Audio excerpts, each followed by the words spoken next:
किसी ने कमाल की बात कही है कि हम उसके लिए ना पछताए जो बीत गया हो, हम भविष्य की भी चिंता ना करें। विवेक बुद्धि रखने वाले लोग केवल वर्तमान में जीते हैं। नमस्कार दोस्तों, स्वागत है आपके अपने चैनल में। यदि आप इस चैनल पर नए हैं तो चैनल को सब्सक्राइब करें, और यदि आप पहले से ही सब्सक्राइब कर रखे हैं तो इसके लिए आपका कोटि कोटि धन्यवाद। चलिए शुरू करते हैं। जब तक बेटी हमारे घर है उनकी हर इच्छा जरूर पूरी करें। 5 साल की बेटी बाजार में गोलगप्पे खाने के लिए मचल गई। किस भाव से दिए भाई? पापा ने सवाल किया।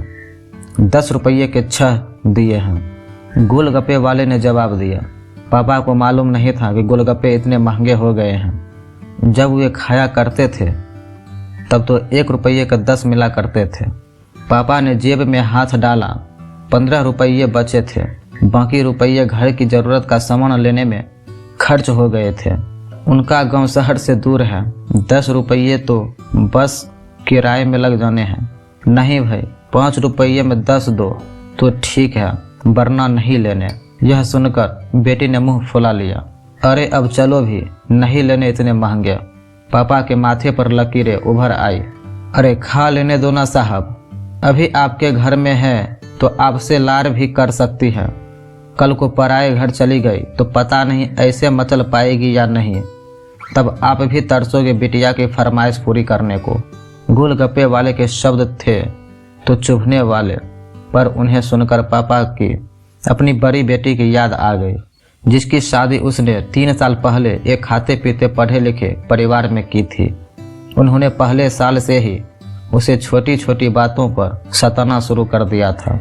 2 साल तक वह मुट्ठी भर भर के रुपये उनके मुंह में ठूसता रहा, पर उनका पेट बढ़ता ही चला गया और अंत में एक दिन सीढ़ियों से गिरकर बेटी की मौत की खबर ही मायके पहुंची। आज वह छटपटाता है कि उसकी वह बेटी फिर से उसके घर लौट आए और वह चुन चुन कर उसकी सारी अधूरी इच्छाएं पूरी कर दे, पर वह अच्छी तरह जानता है अब यह असंभव है। दे दूं क्या बाबूजी? गोलगप्पे वाले की आवाज़ से पापा की तंद्रा टूटी। रुको भाई 2 मिनट। पापा पास ही पंसारी की दुकान थी, उस पर गए जहां से जरूरत की सामान खरीदा था। खरीदी गई 5 किलो चीनी में से 1 किलो चीनी वापस की तो 40 रुपये जेब में बढ़ गए। फिर ठेले पर आकर पापा ने डबडबाई आंखें पोंछते हुए कहा, अब खिला दे भाई। हाँ तीखा जरा कम डालना, मेरी बेटिया बहुत नाजुक है। सुनकर 5 वर्ष की गुड़िया जैसी बेटी के आंखों में चमक आ गई और पापा का हाथ कसकर पकड़ लिया। जब तक बेटी हमारे घर है उनकी हर इच्छा जरूर पूरी करें। क्या पता आगे कोई इच्छा पूरी हो पाए या ना हो पाए। ये बेटियां भी कितने अजीब होती हैं। जब ससुराल में होती हैं तब मायके जाने को तरसती हैं। सोचती हैं कि घर जाकर माँ को ये बताऊंगी कि पापा से ये मांगूंगी, बहन से ये कहूंगी, भाई को सबक सिखाऊंगी और मौज मस्ती करूंगी। लेकिन जब सच में मायके जाती हैं तो एकदम शांत हो जाती हैं, किसी से कुछ भी नहीं बोलती, बस माँ बाप भाई बहन से गले मिलती हैं, बहुत बहुत खुश होती है। भूल जाती है कुछ पल के लिए पति ससुराल, क्योंकि एक अनोखा प्यार होता है मायके में, एक अजीब कशिश होती है मायके में। ससुराल में कितना भी प्यार मिले, माँ बाप की एक मुस्कान को तरसती हैं ये बेटियाँ। ससुराल में कितनी भी रोए पर मायके में एक भी आंसू नहीं बहाती ये बेटियाँ, क्योंकि बेटियों का सिर्फ एक ही आंसू माँ बाप भाई बहन को हिला देता है और रुला देता है। कितनी अजीब है ये बेटियाँ, कितनी नटखट है ये बेटियाँ। भगवान की अनमोल देन है ये बेटियाँ।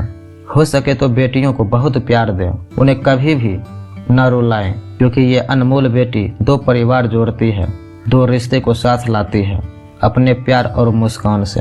हम चाहते हैं कि सभी बेटियां खुश रहे हमेशा, भले ही वो मायके में हो या ससुराल में। खुशकिस्मत हैं वो जो बेटी के बाप हैं।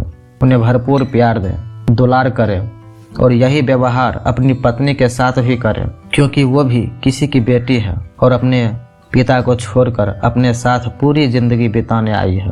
उसके पिता की सारी उम्मीद सिर्फ और सिर्फ आपसे है।